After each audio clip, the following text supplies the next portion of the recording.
Start the states of matter, that is gaseous and liquid state. See, here in this topic we are dealing with the properties of gaseous and liquid state. As you all are knowing, liquid states, solid states, how they occur, what is the property, all these things is given on this page. So we are going to study the intermolecular forces, how the intermolecular forces are present in the gaseous state or in the liquid state. So intermolecular forces are attractive forces as well as repulsive forces present between the neighboring molecules. देखो, जो आजू बाजू में molecules होते हैं उनमें या तो अट्रैक्टिव फोर्स रहेगा या फिर रिपल्सिव फोर्स रहेगा. Any force will be acting on them. The attractive force decreases with increasing in distance between the molecules. देखो, अट्रैक्शन कैसे होता है? It is decreases as the molecules will go away from each other. And intermolecular forces are strong in solid, less in liquids and very weak in gaseous state. Thus, the three physical states of matter can be determined as per the strength of intermolecular forces. देखो, intermolecular forces, ये जो solid state है उसमें थोड़ा strong bonding रहते हैं, liquid state में थोड़ा सा कम और gaseous में तो very weak. So the physical properties of matter such as melting point, boiling point, vapor pressure, viscosity, evaporation or surface tension and solubility can be studied with respect to the strength of attractive forces between the molecules. So all these physical properties कौन से है? जैसे melting point है, boiling point है, vapor pressure, viscosity, evaporation, surface tension, ये जो सारे properties है ये सारे किसके ऊपर डिपेंड है? The strength of attractive forces. Strength मतलब कितने स्ट्रॉन्ग वो अट्रैक्टिव फोर्स है या फिर कितने वीकली वो बॉन्डेड है. It depends all the properties. During the melting process intermolecular forces are partially overcome. देखो, जब मेल्टिंग पॉइंट होता है तो इंटरमोलिकुलर फोर्सेस कैसे होते हैं? अलग अलग, partially overcome, whereas they overcome completely during vaporisation. Vaporisation के टाइम पे सारे अलग अलग मॉलिक्यूल्स अपने अपने दूर दूर रहते हैं. देखो, vaporisation means what? It's the presence of gaseous state. तो गैसियस स्टेट में आपको पता है हर एक मॉलिक्यूल एक दूसरे से अलग अलग रहते हैं. That's why we can't see the gases. So type of intermolecular forces. तो कौन से टाइप्स है इंटरमोलिकुलर फोर्सेस के?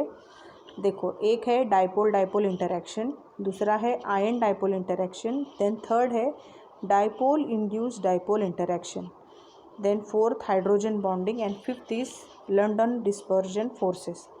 देखो, यही सारे जो फोर्सेस होते हैं ये सारे फोर्सेस वीक फोर्सेस है.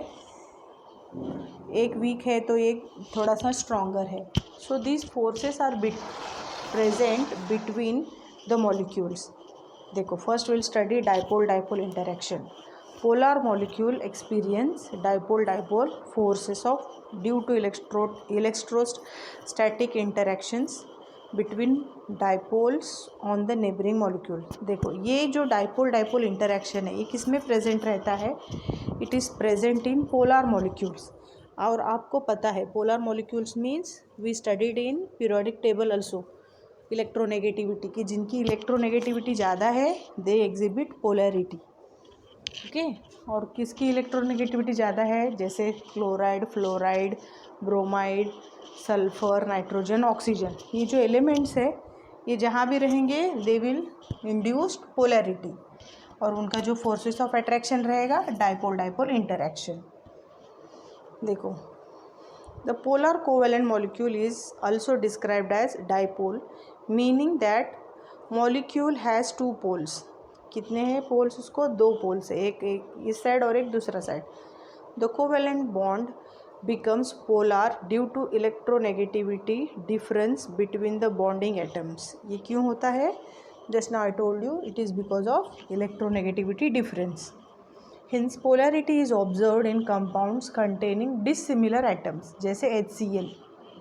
हाँ, सेम नहीं रहते, सिमिलर. देखो, Cl आया तो पोलैरिटी है. One end of the molecule has partial positive charge on hydrogen atom while at other end chlorine atom has partial negative charge. देखो, एक हाइड्रोजन है वो पॉजिटिव चार्ज है, क्लोराइड है वो नेगेटिव चार्ज है. तो इन दोनों के ऊपर एक डेल्टा पार्शियल नेगेटिव चार्ज जो है वो डेल्टा हम दिखाते हैं क्योंकि आपको समझ में आए।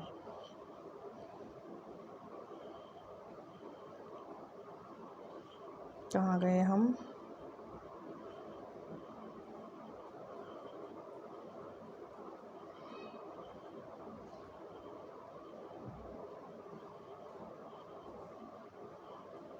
अरे अरे बहुत पीछे गए, so sorry. It's 11th topic, page number 138। थोड़ा सा टच किया तो गया।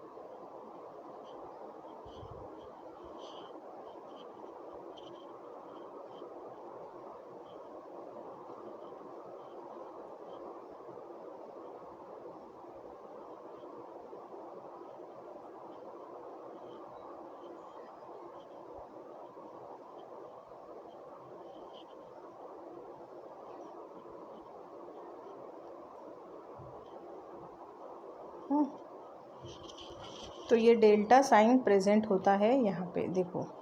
Dipole moment it is denoted with mu and it is the product of magnitude of charge q and distance between the centres of positive and negative charges. तो ये जो mu है it is a product of q and r. What is q? It is a charge and d is a distance, r is a distance. इन दोनों का जो product आता है वो है mu. So it is designated or designated by Greek letter mu and its unit is debye। इसका D से डिनोट करते हैं debye। So dipole moment is a vector quantity and depict the small arrow with the tail in the positive center and head pointing towards the negative center। जहाँ से start होता है वो positive है और एंड होता है वो नेगेटिव, तो एरो जो है वो पॉजिटिव टू नेगेटिव दिखाता है। It's a vector quantity. देखो जैसे इन्होंने मॉलिक्यूल्स लिखा है, chloride, iodide, iodide, iodide, iodide, chloride, ये सब जो पोलर मॉलिक्यूल्स है उनके ऊपर डेल्टा साइन है। डेल्टा इज़ पॉजिटिव फॉर जो पॉजिटिव चार्ज पार्टिकल है और नेगेटिव फॉर जो नेगेटिव चार्ज पार्टिकल होते हैं उनको नेगेटिव से डिनोट किया है, negative delta. Okay, so dipole interaction is present in polar molecules. For example, iodide, chloride, chloride, iodide, यही यहाँ पे डायग्राम में दिखाया गया है। So this is dipole interaction which is present in polar molecule. polar molecule मतलब कौन से? जिनमें fluoride, chloride, bromide, iodide present है या फिर सल्फर, नाइट्रोजन, ऑक्सीजन ये प्रेजेंट है, वो पोलर मॉलिक्यूल है। Okay, so next will study that is ion dipole interaction. क्या है आयन डाइपोल इंटरेक्शन? तो ये देखो, an ion dipole force is the result of electrostatic forces of attraction between an ion, cation और anion and the partial charges on polar molecule. एक तो polar molecule है और दूसरा आयन है या फिर कैटायन है। The strength of this interaction depends on the charge and size of an ion. Charge और साइज के ऊपर डिपेंड करता है। It also depends on magnitude of dipole moment and size of molecule.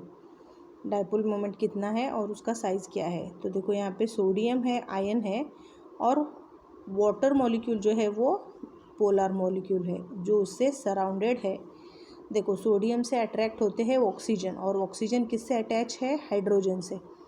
Hydrogen के ऊपर delta positive charge है और oxygen के ऊपर डेल्टा नेगेटिव चार्ज है और ये सारे एक कैटायन को अटैच है, वो कहते हैं आयन डाइपोल। देखो आयन डाइपोल इंटरेक्शन। समझ में आया आपको ये डेफिनेशंस कैसे है? एक आयन होगा या फिर कैटायन होगा या फिर एनायन होगा, तो ये पॉजिटिव चार्ज है तो obviously negative part will attract. तो ऑक्सीजन पार्ट अट्रैक्ट हो रहा है, हाइड्रोजन वाला नहीं हो रहा है।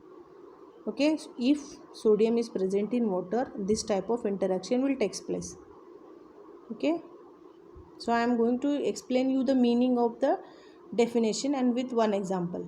So third is dipole induced dipole interaction. Dipole induced means what?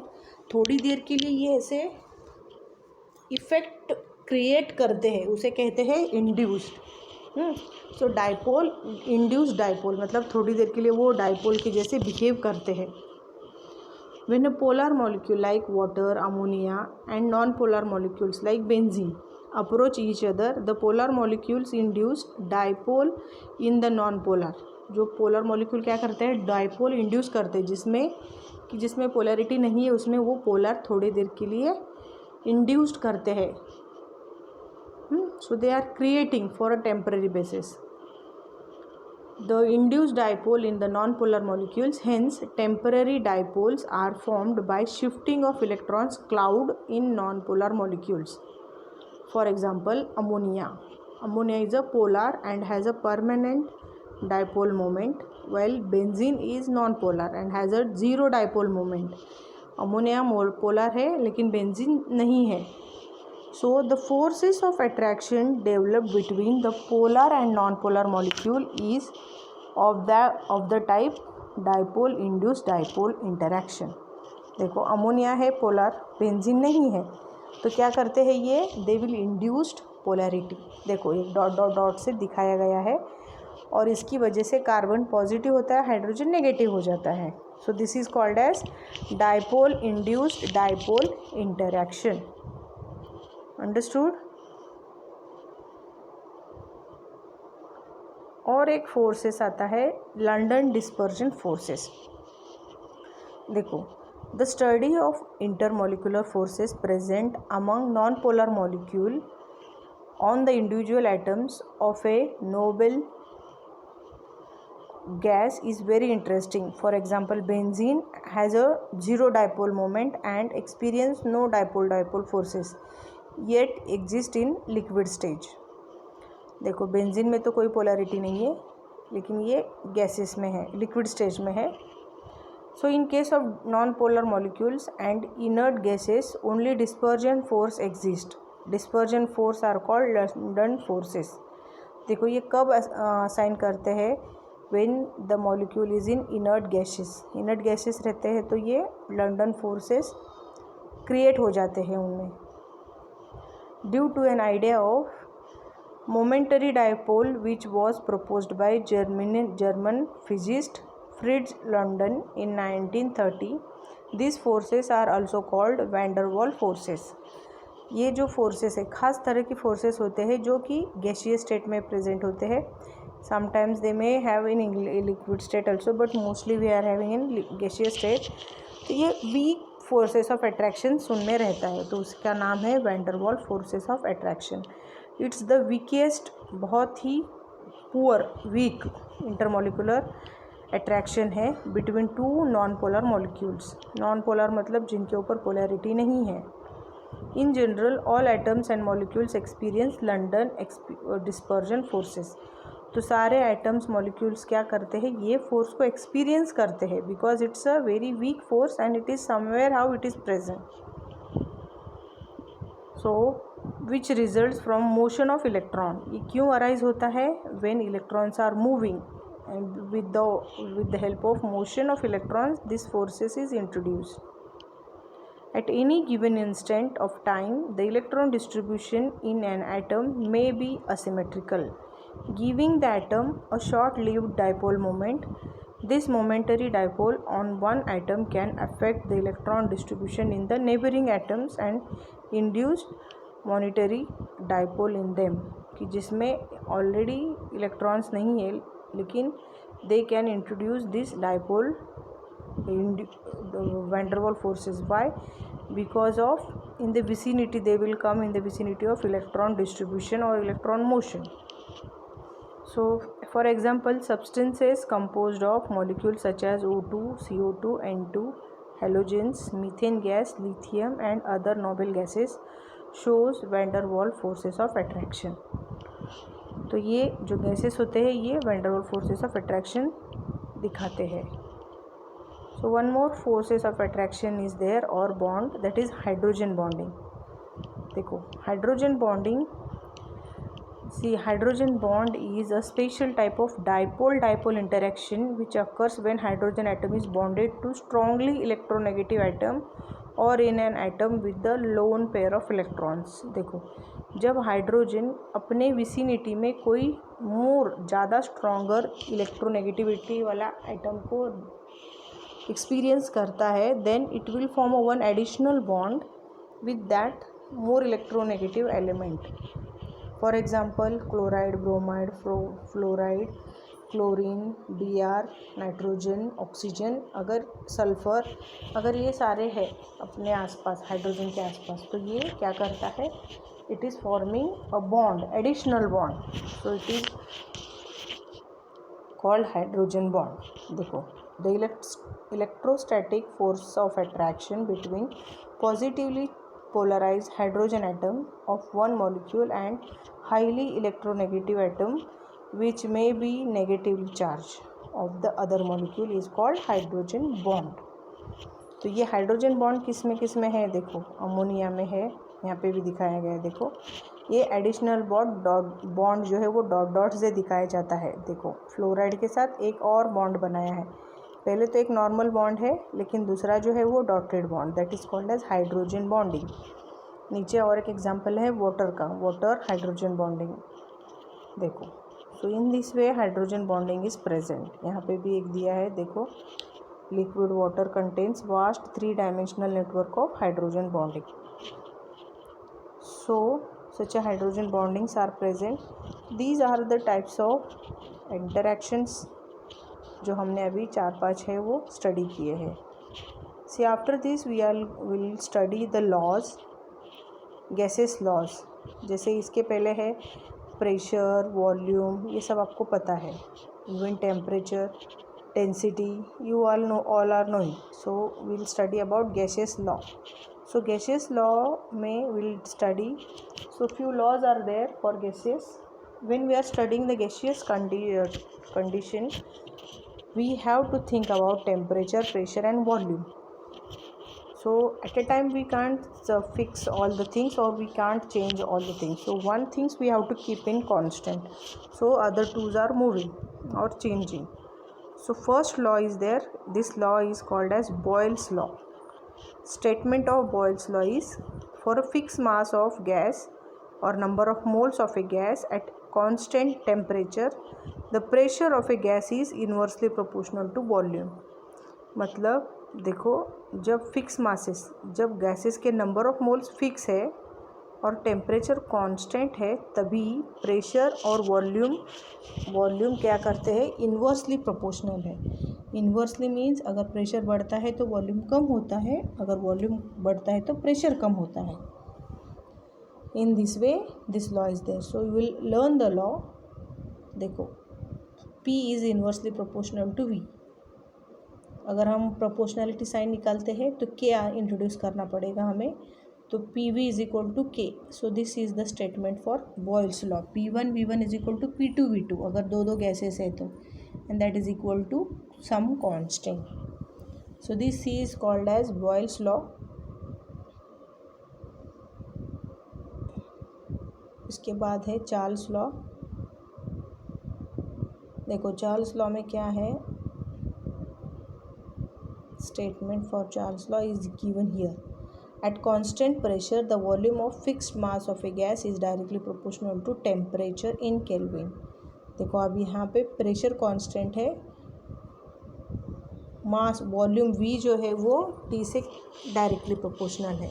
So it is written as like this, V is directly proportional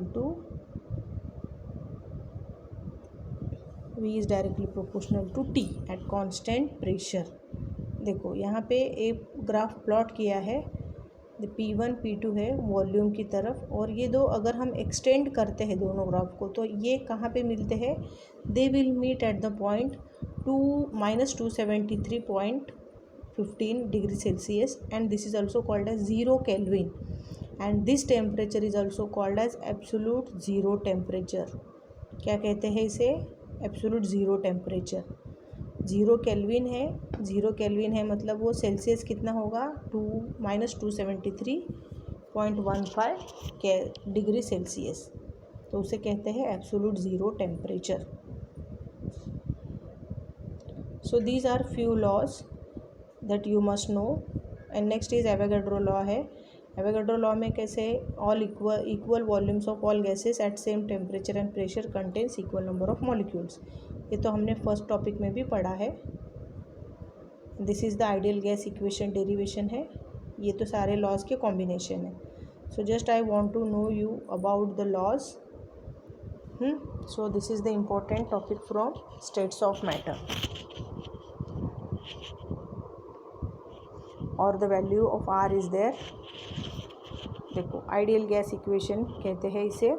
ideal gas equation, in this we have to combine all the laws like Boyle's law, Charles law और Avogadro's law. अगर हम सबको combine करते हैं तो हमें मिलता है V is directly proportional to NT divide by P। So this is one of the derivation which is important.